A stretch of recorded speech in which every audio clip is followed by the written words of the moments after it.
Hello বন্ধুরা, কেমন আছেন? আশা করি অনেক ভালো আছেন। তো এই দিকে যে সাফ অনূর্ধ্ব-17 ওমেন চ্যাম্পিয়নশিপ 2025 ভুটানের স্টেডিয়ামে কিন্তু 4টি দল নিয়ে অনুষ্ঠিত হয়েছিল।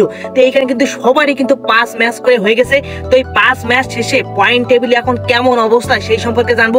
আগে থেকেই বলে রাখি যে বাংলাদেশ কিন্তু চ্যাম্পিয়ন হওয়ার সুযোগ কিন্তু কালকে ভুটানের বিপক্ষে ড্র করে হারিয়ে ফেলেছে। তো আজকে দেখবো বাংলাদেশের কত পয়েন্ট নিয়ে কিন্তু বাংলাদেশ রানার্স আপ হয়েছে এবং কারা চ্যাম্পিয়ন হয়েছে। ভারত কিন্তু চ্যাম্পিয়ন হয়েছে এবং কত পয়েন্ট নিয়ে চ্যাম্পিয়ন হয়েছে আর কত কি পয়েন্ট টেবিলটা আজকে আমরা একটু দেখবো। তো দেখতে পাচ্ছেন আমার এই স্ক্রিনশটে পয়েন্ট টেবিলটা। তো প্রথমেই দেখতে পাচ্ছেন কিন্তু ভারত আছে পয়েন্ট টেবিলের প্রথমেই, তারা কিন্তু চ্যাম্পিয়ন হয়ে গেছে টোটালি।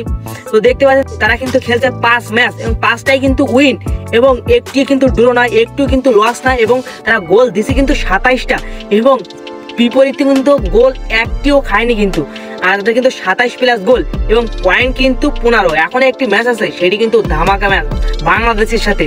তো তারা কিন্তু চ্যাম্পিয়ন হয়ে গেছে।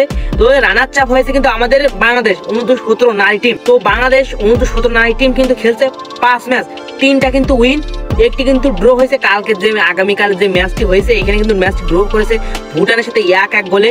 আর একটি লস হয়েছিল এই ভারতের সাথে, যে 2-0 গোলে হারছিল এবং 11টি গোল কিন্তু আমাদের মেয়েরা দিছে এবং 5টি কিন্তু বিপরীতে খাইছে এবং 6 প্লাস কিন্তু আমাদের গোল এবং 10 পয়েন্ট রানার্স আপ কিন্তু আমরা হয়ে গেছি।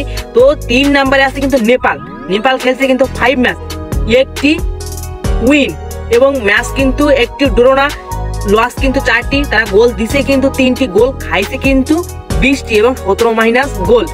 তো তাদের পয়েন্ট কিন্তু 3 এবং 4 নম্বরে আছে কিন্তু দেখতে পাচ্ছেন ভুটান কিন্তু খেলছে 5 ম্যাচ, তারা কিন্তু একটি উইন হতে পারেনি, একটি কিন্তু ড্র করেছে আগামীতে সে বাংলাদেশের সাথে 1-1 গোলে এবং তারা কিন্তু 4টি লস। তারা গোল দিছে কিন্তু 3টি এবং তারা গোল খাইছে কিন্তু 19টা এবং 16 মাইনাস গোল এবং তাদের পয়েন্ট কিন্তু 1। তো দেখতে পাচ্ছেন বাংলাদেশ কিন্তু রানার্স আপ হয়ে টোটালি চ্যাম্পিয়ন হওয়ার 1 ম্যাচ আগে থেকে বাদ পড়ে গেছে এবং 1 ম্যাচ হাতে রাখেই কিন্তু ভারত কিন্তু চ্যাম্পিয়ন হয়ে গেছে। এই ভারতের বিপক্ষে আগামী বছর কিন্তু আমরা চ্যাম্পিয়ন হয়েছিলাম টাই প্রকারে, এবার কিন্তু আমরা বাদ পড়ে গেলাম।